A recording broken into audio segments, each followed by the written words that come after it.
Hi friends, welcome to my channel. இன்றைக்கி நாம் ஒரு திடீர் ரசமும் பருப்பு துவையலும் எப்படி செய்யலாங்கிறத தான் பார்க்க போகிறோம். வாங்க வீடியோக்குள்ளே போகலாம். இந்த அரிசி கழுவின தண்ணி எடுத்திருக்கேன். அதில் தேவையான அளவு புளியை ஒரு 1/2 அன் ஹவர் ஊற வச்சுக்கலாம். 50 கிராம் சின்ன வெங்காயம், ஒரு பெரிய தக்காளி, 4 பல் அளவு பூண்டு, 2 காஞ்ச மிளகா, அதோட கொஞ்சோண்டு கருவேப்பிலை. இப்போது ஒரு ஸ்பூன் வெந்தயத்தை தனியாக எடுத்து வச்சுக்கலாம். தேவையான அளவு பெருங்காயத்தூள் எடுத்திருக்கேன். இப்போ அந்த எடுத்த வெந்தயத்தை நம்ம ட்ரையாக ரோஸ்ட் பண்ணிக்கலாம். இந்த ட்ரை ரோஸ்ட் பண்ணதை நான் உரலில் போட்டு இடித்து வச்சுருக்கேன். இப்போது அதே கடாயில் தேவையான அளவு ஆயில் ஊற்றிக்கலாம். ஒரு 1/4 ஸ்பூன் அளவு வெந்தயம், 1 ஸ்பூன் அளவு கடுகு, இதை போட்டு நல்லா பொரிய விட்டுக்கலாம். எல்லாம் நல்லா பொரிஞ்சதுக்கப்புறம் வெங்காயம் தக்காளி அடுத்தடுத்து நம்ம ஆட் பண்ணிக்கலாம்.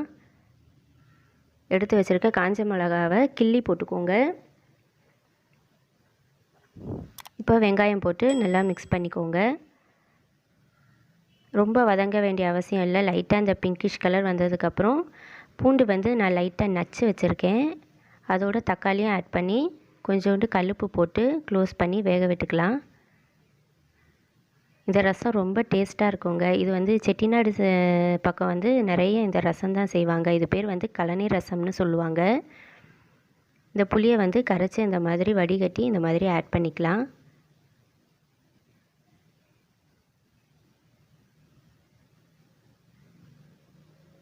ஒரு 1/2 ஸ்பூன் அளவு மஞ்சள் தூள் ஆட் பண்ணிக்கிறேன்.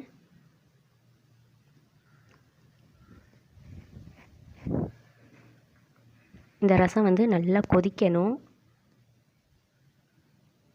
இதை பாருங்கள், இப்போ தான் கொதிக்க ஆரம்பிக்குது. நல்லா பொங்குற அளவுக்கு நல்லா கொதிக்கணும். இந்த மாதிரி கொதிக்கணும்.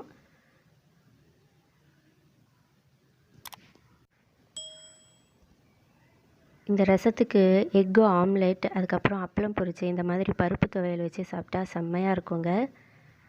இப்போ 1/2 ஸ்பூன் அளவு பெருங்காயத்தூள் ஆட் பண்ணிக்கிறேன்.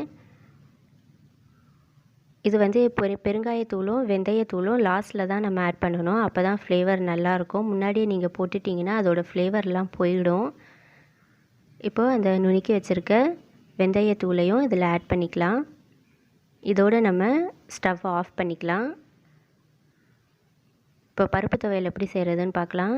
4 ஸ்பூன் அளவு கடலைப்பருப்பு, 3 ஸ்பூன் அளவு உளுந்த பருப்பு, அதுக்கப்புறம் 2 ஸ்பூன் அளவு துவரம் பருப்பு, இது எல்லாத்தையும் லோ ஃப்ளேம்லேயே இந்த மாதிரி ஃப்ரை பண்ணிக்கலாம்.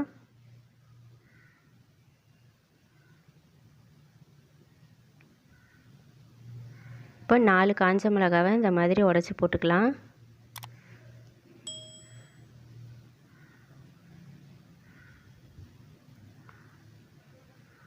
அதுக்கப்புறம் ஒரு பெரிய சைஸ் ஒரே ஒரு பல்லு பூண்டு ஏன் சேர்க்குறோன்னா நிறைய பருப்பு ஆட் பண்ணுறோம், அதனால் நம்ம பூண்டு ஆட் பண்ணுறோம். ஒரு குட்டி பால் அளவு புளி ஆட் பண்ணிக்கலாம்.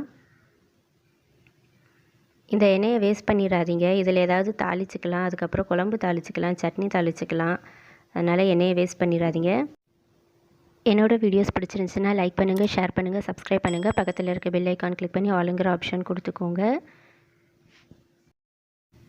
இதில் தேவையான அளவு கல்லுப்பு போட்டு நம்ம அரைச்சிக்கலாம்.